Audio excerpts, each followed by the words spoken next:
Erik Keybreaker had never met a lock he couldn't open, a vault he couldn't penetrate, or a barrier he couldn't bypass. Kings hired him to test their security, merchants begged him to protect their treasures, and armies used his skills to breach enemy fortifications. But when he refused to open the sacred tomb that contained a kingdom's founding treasure, they welded iron masks onto his face as punishment. What they forgot was that barriers work both ways, and some keys unlock more than just doors. Erik Keybreaker had earned his name through 30 years of impossible achievements that defied every principle of security and fortification. No lock was too complex, no vault too secure, no barrier too ingeniously designed to keep him out when he decided entry was justified. His reputation had been built on legendary feats that seemed to mock the very concept of impenetrable defense. He had opened the iron-holed vault using nothing but a bent nail and infinite patience, cracked the 7-layer lock of Ravenscroft through pure understanding of mechanical principles, and most famously, bypassed the king's own treasury using methods so elegant that the royal guards applauded his skill even as they arrested him. But Erik was far more than a common thief or burglar. He understood locks as both mechanical puzzles and philosophical statements about trust, security, and the human need to protect what matters most. His services were sought by those who wanted to test their defenses as much as those who wanted to breach them. Kings hired him to identify weaknesses in their fortifications before enemies could exploit them. Merchants commissioned him to design security systems that would protect their treasures from everyone except themselves. Military commanders used his expertise to plan sieges that could crack enemy strongholds that had never fallen. More importantly, Erik followed a strict moral code that distinguished between legitimate security work and criminal violation of trust. He would open any lock for testing purposes, breach any defense to prove its weakness, and bypass any barrier to demonstrate better protection methods. But he refused to steal, refused to violate sacred spaces, and refused to use his skills for purposes that harmed innocent people. The crisis that would define Erik's fate began when King Aldrich commissioned him for what seemed like routine security work, testing the defenses protecting the tomb of St. Magnus, the legendary king whose wisdom and justice had founded their kingdom 3 centuries earlier. "I need to know if our most sacred site is truly secure," Aldrich explained during their private meeting. "Enemies might target St. Magnus's resting place to demoralize our people. Your job is to find any weakness before they do." Erik accepted the commission because it seemed to serve his highest principles, protecting something sacred by identifying potential vulnerabilities. He spent weeks studying the tomb's defenses, mapping every lock, analyzing every barrier, and developing techniques that could bypass any obstacle protecting the saint's remains. But when he reported his findings to King Aldrich, he discovered that the security test had been a deception. The king didn't want to protect St. Magnus's tomb. He wanted to plunder it for the legendary treasures that had been buried with the founding monarch. "Excellent work," Aldrich declared after reviewing Erik's detailed breach plan.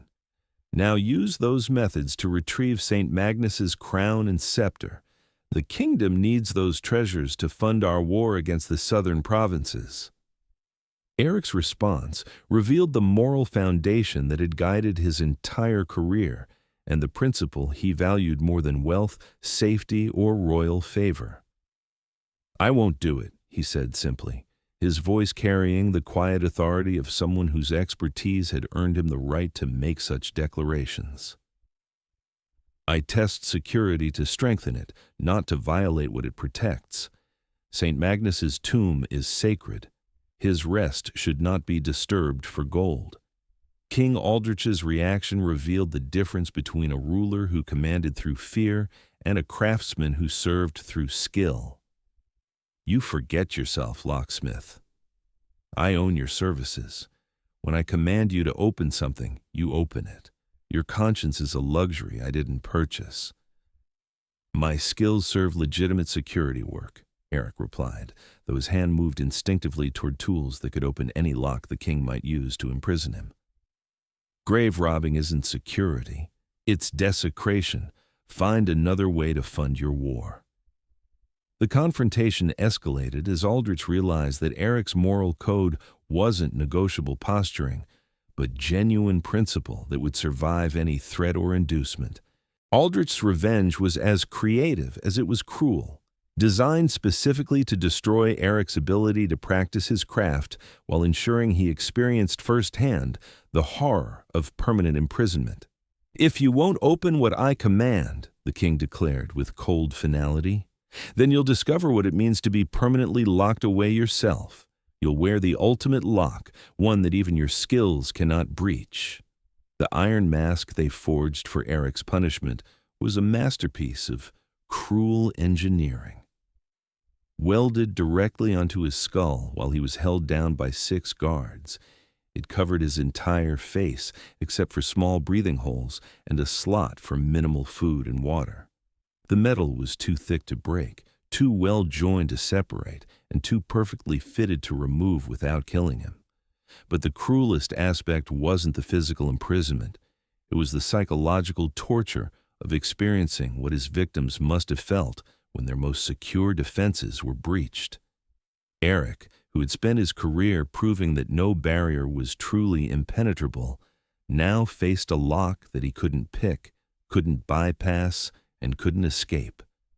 As the iron cooled around his face, transforming him from master locksmith into permanently masked prisoner, Erik felt something unexpected, not despair, but a profound new understanding of what locks truly meant to those who lived behind them.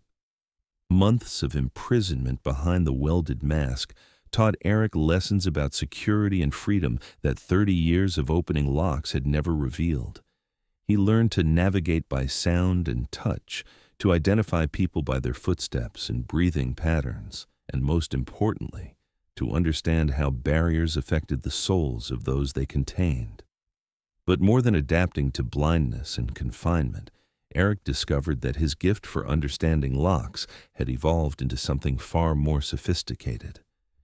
Without sight to distract him, he could hear the mechanical whispers of nearby locks, feel the stress patterns in metal barriers, and sense the weak points in any security system through vibrations that traveled through stone and wood. The iron mask that was supposed to end his career had instead concentrated his abilities, focusing 30 years of lockpicking expertise into enhanced senses that made him more dangerous than he had ever been when he could see. He learned to open locks through sound alone, to bypass barriers using only touch, and most mysteriously, to influence the behavior of mechanical systems through methods that seemed to transcend normal cause and effect. The first sign of Erik's transformed abilities came when locks throughout the royal palace began malfunctioning in ways that defied mechanical explanation. Doors that should remain sealed opened at crucial moments, while barriers that should provide easy access refused to budge when royal guards needed passage. King Aldrich found himself repeatedly locked in his own chambers when he tried to meet with military advisors, trapped in his treasury when he attempted to count gold, and sealed in his throne room when he needed to address urgent state business. The pattern suggested systematic malfunction, but palace engineers could find no mechanical cause for the coordinated failures. More disturbing were reports from throughout the kingdom of similar lock rebellions. Dungeon cells opened to release prisoners who had been wrongly convicted, while the doors of corrupt officials sealed shut, trapping them with evidence of their crimes. Treasure vaults belonging to honest merchants remained secure, while the coffers of those who stole from the poor proved impossible to close.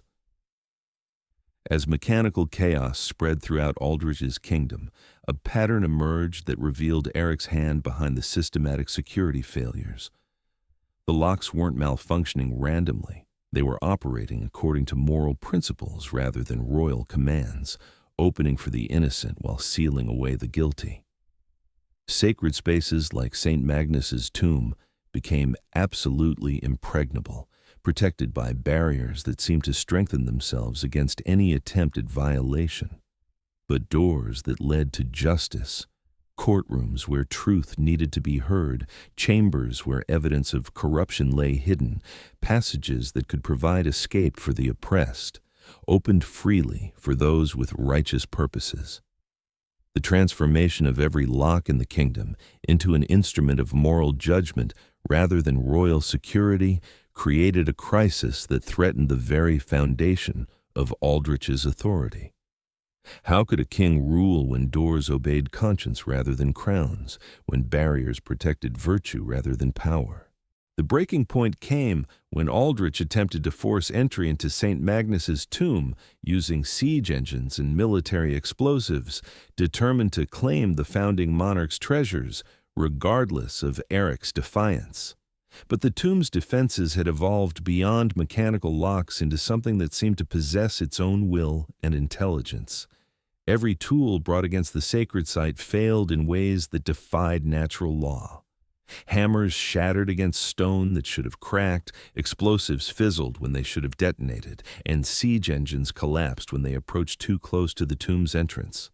Most mysteriously, the barriers seemed to grow stronger with each attack, as if violation attempts actually fed their defensive power.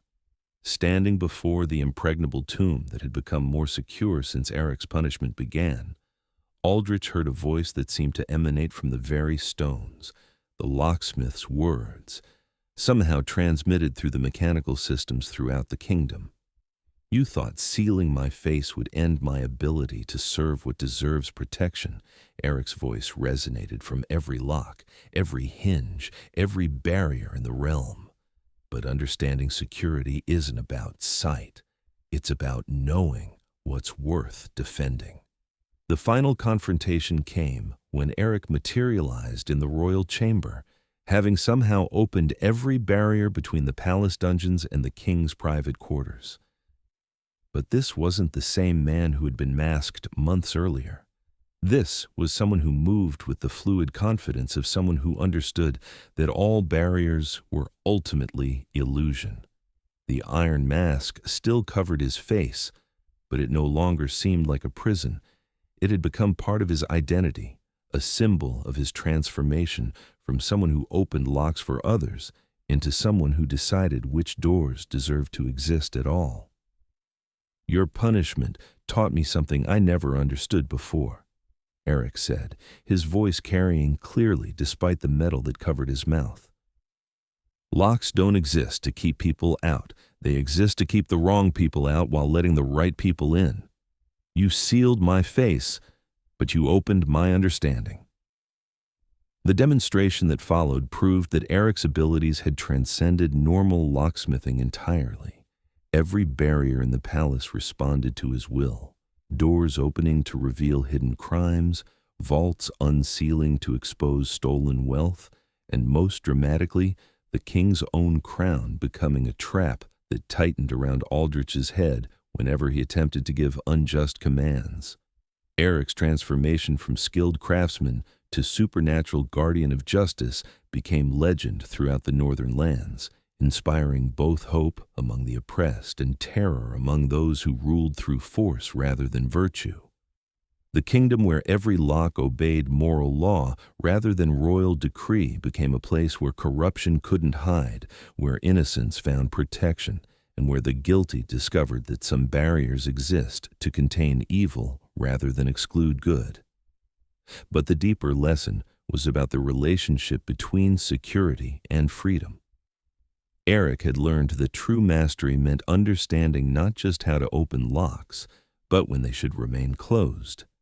His punishment had taught him that barriers could protect virtue as easily as they could imprison innocence, and that the greatest key was wisdom about which doors deserved to be opened. Standing in his workshop, surrounded by locks that now operated according to justice rather than mere mechanics, Erik understood that he had become something unprecedented, a locksmith whose keys could unlock not just physical barriers, but the moral chains that bound societies to corruption and oppression. Some doors, once opened by conscience, could never be locked again by force. If this tale of ultimate payback moved you, hit that like button and let us know in the comments which part shocked you the most. Subscribe to Time for Payback for more legendary stories where betrayal meets justice, and don't forget to ring that notification bell, because every betrayal has its reckoning, and every story holds the power to change everything. What revenge story should we tell next? Drop your suggestions below. Until next time, remember, karma never forgets.